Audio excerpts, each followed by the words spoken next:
কাছে রাখুন। হ্যাঁ, প্রপন্ন আশ্রমে অর্থ হলো শরণাগত হওয়া। শরণাগত হওয়া। প্রপন্ন আশ্রমের অর্থ হলো শরণাগত হবা। আর কেউ বলবেন? মাধব প্রভু, সেইটাই মাধব প্রভু, সেইটা। আরেকজন আছে, আর কে? দিন, দিদিকে দিন। প্রপন্নাশ্রমের অর্থ হলো যে শরণাগত ভক্তদের ভজন করবার স্থান, আশ্রম।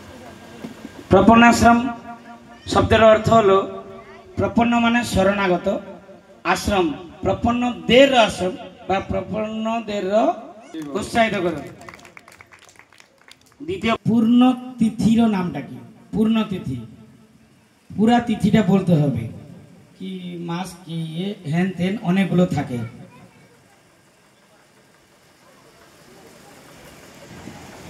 এই পিছন দিকে পূর্ণিমা দি,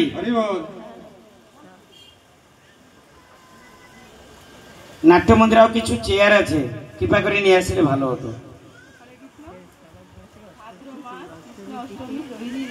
শোনা যাচ্ছে না, আর একটু সাউন্ড কেন হচ্ছে না সেটা? হরে কৃষ্ণ। ভাদ্র মাস, কৃষ্ণ অষ্টমী, রোহিণী নক্ষত্র। ঠিক আছে প্রভু। ভাদ্র মাস, কৃষ্ণ অষ্টমী, রোহিণী নক্ষত্র, সঠিক উত্তর। Hello hello hello hello. হয়েছিল কৃষ্ণ কোন যুগে লীলা করেছিল? বাচ্চাদের যদি প্রথম কেউ বলেন তাদেরকে চান্স, তারপরে বয়স্ক। দ্বাপর